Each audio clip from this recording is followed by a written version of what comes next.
का करतात, कशासाठी करतात, असं नाही. याचा इतिहासामध्ये किंवा भूतकाळामध्ये पारंपरिक कथेमध्ये पण खूप उल्लेख येतो रक्षाबंधन. आपल्याला फक्त एवढं माहित आहे, भावानं बहिणीची रक्षा करावी या दृष्टीने शिकवलं एवढंच वाटते आपल्याला, आणि एवढीच मर्यादित माहिती पण आहे आपल्याला. आणि रक्षा करणं म्हणजे कसं, कोणी मारायला आलं तर मग यानं पुढे यावं एवढी क्षुल्लक अपेक्षा असते, आहे की नाही. एवढंच आपण यालाच रक्षा असा असा अर्थ थोडा संक्षिप्त मध्ये घेतो. खूप मोठा अर्थ आहे त्याचा. रक्षा करण्याचा अर्थ आपण जेंडर पुरता मर्यादित करून ठेवला की एका स्त्रीनं रक्षा मागावी कोणाकडून, म्हणजे पुरुषानं त्याची रक्षा करावी. मला कधी कळलं नाही आजपर्यंत. स्त्रिया बलशाली नाहीत का जगात? आहेत की नाही? तर आपलं सामर्थ्य पण आहे हे पण इथे विसरायचं. पुरुषांनी एका भावानं रक्षा करायची हे ठीक आहे, पण त्याबरोबर स्त्रीनं याच सणाच्या दिवशी एखादा संकल्प पण करायचा. कुठला? की शारीरिकरित्या, मानसिकरित्या आणि भावनिकरित्या मी पण सक्षम बनेन आणि माझ्या भावाला कुठंतरी त्याचं रक्षण करेन.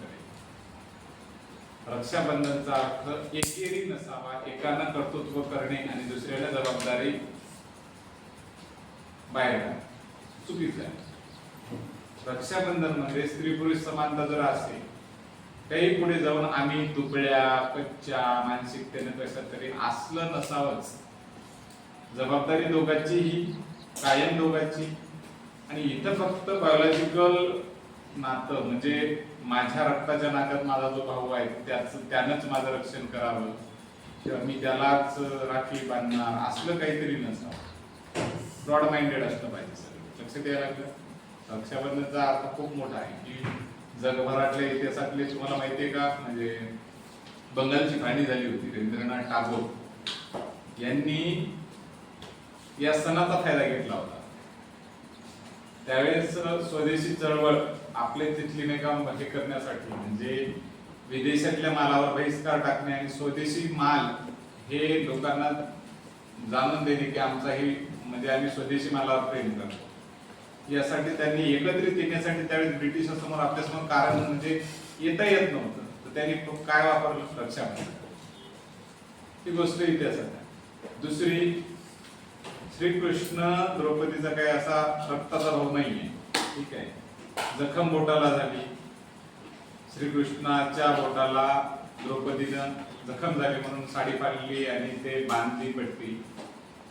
मग त्यावेळेस त्यांनी वचन घेतलं की मी मृत्यूच्या दारापर्यंत माझ्या बहिणीचं रक्षण करणार, आणि वस्त्रहरणाच्या वेळेस खरंच तशा पद्धतीची क्रिया दाखवतात एक कथेमध्ये, ठीक आहे.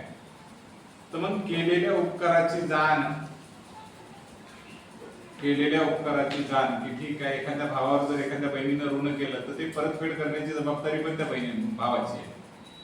तर हे परतफेड करण्याची जबाबदारी याची जाणीव डोक्यात सतत राहावी पुरुषाच्या, की बाबा तुला बहिणीनं कधीतरी जीव लावला होता. नाहीतर आजकाल ते घडायला लागलं की एका विशिष्ट वेळेनंतर बहिणीचं नातं वीक होत चाललं. कामापुरता मामा झालं, टाकापुरती एका विशिष्ट वेळेपुरतं मर्यादित नातं, आणि रक्ताच्या भावालाच भाऊ म्हणण्याचा दृष्टिकोन संक्षिप्त व्हावा की रक्षाधारी कोणाची पाहिजे तर माझ्या रक्ताच्या भावाची. जे भाऊ बाहेर आहे, ज्यांचं खरंच शोषण होत आहे, असल्या भावाबद्दल प्रश्नही पडला पाहिजे या बहिणींना की नाही गडा, हा माझा भाऊ आहे तर तो पण कोणाचा तरी भाऊ आहे. हे रक्षाबंधनचा खरा अर्थ हे पण आहे. दुसरी गोष्ट, एक इंद्र आहे, इंद्र कथा आहे. इंद्र आणि इंद्राणी त्याची पत्नी, देव आणि असुर याच्यामध्ये युद्ध चालू असताना इंद्र संकटामध्ये, ठीक आहे. आणि त्यावेळेस त्याला विष्णूकडे इंद्राची पत्नी जाते आणि मग तो धागा त्या इंद्राणीला देतो, आणि मग तोच धागा ही आपल्या पतीला बांधते. म्हणजे फक्त भाऊ बहीण एवढ्या पुरतं मर्यादित न राहता त्याच्या बियॉन्ड एका पत्नीनं आपल्या पतीच्या रक्षणासाठी सुद्धा ती कृती केलेली आहे. एवढ्या पुरतं मर्यादित नाही. दुसरं, रक्षाबंधनचा अर्थ सरळ नुसतं रक्षा करणं नाही, तर आयुष्यभराची एक जबाबदारी, बांधिलकी, स्वतःची कमिटमेंट आहे, स्वतःशी केलेली बांधिलकी. लोक असे की मी स्वतःला एक नाही का काय केलेलं आहे, कमिटमेंट केलेली आहे की ओके ठीक, जगभरातल्या ज्या कोणी आहेत शोषित त्यांचं रक्षण करण्याची जबाबदारी माझी. जगभरात जे कोणी असतील तिथं मग मृत्यू झाला तरी चालेल. अशा ठिकाणी आदर्श व्यक्ती म्हणून राहता आलं पाहिजे. आणि ते काम फक्त एका पुरुषाचं पण नाही, स्त्रीला पण जिथे जिथे कुठंतरी नाही का कळतं की खरं आपला जर भाऊ कोण असेल, रक्षा कोणाची करायची, तर हाडामासाच्या भावाची रक्षा नाही करायची. तो कुठं जर कांड करत असेल तर त्या भावाची काय रक्षा करायची? सत्याची रक्षा करायची. जे खरं आहे ना, अल्टिमेट जे शेवटचं सत्य आहे त्याची रक्षा करणं, ते खरं एका स्त्रीचं जबाबदारी. त्यात आपण मेल आणि फिमेल हे करण्यात बसण्यात मजा नाही. आपला सखा भाऊ कोण तर सत्य,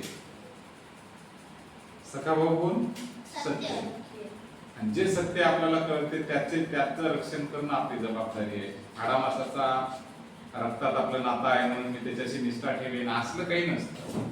उद्या आपला जे एखादा ह्या पुरुष नाही का समजा चुकीचं काम करत असेल तर त्याची पाठीराखा बनायचं आपलं आहे का योग्य?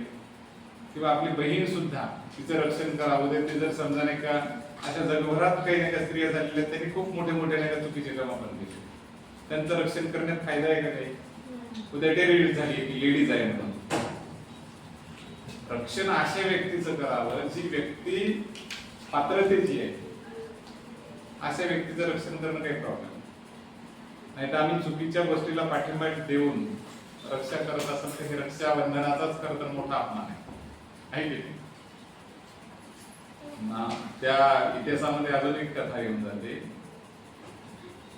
की पोरस नावाचा जो राजा होता आणि सिकंदराची पत्नी, ते सिकंदराच्या पत्नीनं पोरस राजाला नाही का राखी पाठवली. कशासाठी? तर माझ्या नवऱ्याला तू मारू, माझ्या नवऱ्याला तू मारू नको. म्हणजे शत्रूच्या पत्नीनं सुद्धा जर तुमच्यावर रक्षणाची मान केली असेल की माझ्या पतीला सोडून दे, तर सोडून देणं आणि तिच्याही नवऱ्याचं म्हणजे शत्रूचं पण रक्षण करणं, एवढी पॉवरफुल गोष्ट दाखवली गेली राखी. बरोबर आहे. राणी कर्णावती हिनं आपल्या नवऱ्याचं नाही का रक्षण करण्यासाठी हुमायून नावाच्या राजाला नाही का राखी पाठवली आणि त्याने केलं पण. याचा अर्थ फक्त रक्ताच्याच नात्याला राखी बांधायची असते. जाती पाती धर्म वंश परंपरा याच्या पलीकडे जाऊन राखीचं नातं आहे. आणि राखी बांधावी फक्त सत्याला. सत्य हे माझा भाऊ, सत्य हा माझा बस. राखी अशा गोष्टीला बांधायची. जगभरातलं सगळ्यात मोठं युनिव्हर्सल ट्रूथ आहे की तुम्हाला सख्खा भाऊ सध्या का दिवसभरातले झाडे किती ऑक्सिजन देतो. स्वतःला विष पिऊन कार्बन डायऑक्साईड तुम्हाला काय द्यायला लागेल? ऑक्सिजन. खरी श्रद्धा त्याच्यावर ठेवायची वेळ आहे. कारण ते मुळातच आपल्याला दररोज स्वतःला नाही का काय करते, आपल्यासाठी नष्ट करते किंवा आपल्यासाठी नाही का दररोज ऑक्सिजनची निर्मिती करायला लागला आहे की नाही. हे उघड डोळ्यानं कळलं पाहिजे आपल्यासाठी. निसर्ग काय करायला लागला, सूर्य काय करायला लागला. आता सूर्याला राखी बांधायला नाही जाता येणार, पण वास्तविकता एक आहे की त्याच्याबद्दल मनात असणारं जे स्थान श्रेष्ठ ती जागा त्याची कुठं आहे. हाडामासाची माणसं, माणूस हा म्हणजे काय चुकीचा पुतळा आहे म्हणतात. आपला भाऊ सख्खा सुद्धा चुका करू शकतो, हेही सत्य आहे. अल्टिमेटली आपला भाऊ असावा. आपला भाऊ जर चुकीचा असेल आणि कोणाचा भाऊ जर राईट असेल तर त्याची बाजू घेणे हे रक्षाबंधनचा खरा. आपली बहीण चुकीची असेल आणि कोणाची बहीण जर राईट असेल तर तिची बाजू घेणे. रक्षाबंधनचा अर्थ मर्यादित मीच माझ्या कुटुंबातल्या रक्ताच्या नात्याला सुरक्षित ठेवतो एवढ्या पुरता मर्यादित नाही आहे. रक्षाबंधनचा अर्थ जातीपातीच्या पुढे जाऊन जेवढी जगभरातली लोक आहेत, पुरुष म्हणून नाही, स्त्री आणि पुरुष दोन्ही, यात कोणाकडे सत्य आहे तो माझा. म्हणजे हाडामासाचे स्ट्रक्चर याला भाऊ म्हणण्यापेक्षा त्याच्या पलीकडे माझा सख्खा भाऊ कोणतर सत्य. इथं रक्षाबंधन असतं. रक्षा त्याची करायची राहते. आपण एक स्ट्रक्चर दिसतं हाडामासाचं, त्याला जाऊन आपण तो धागा बांधणार, मग नातं टिकवण्याची एक संकल्प घेणार, मग कधी ना कॉल ना कधी बोलणं ना काहीच नाही, असले खोटे संकल्प घेऊन स्वतःच्या नजरेत आश्रय आरशात पाहिल्यावर आपण स्वतःला फसवणे सांगता. नातं हे टिकवण्याची जबाबदारीची बाब आहे.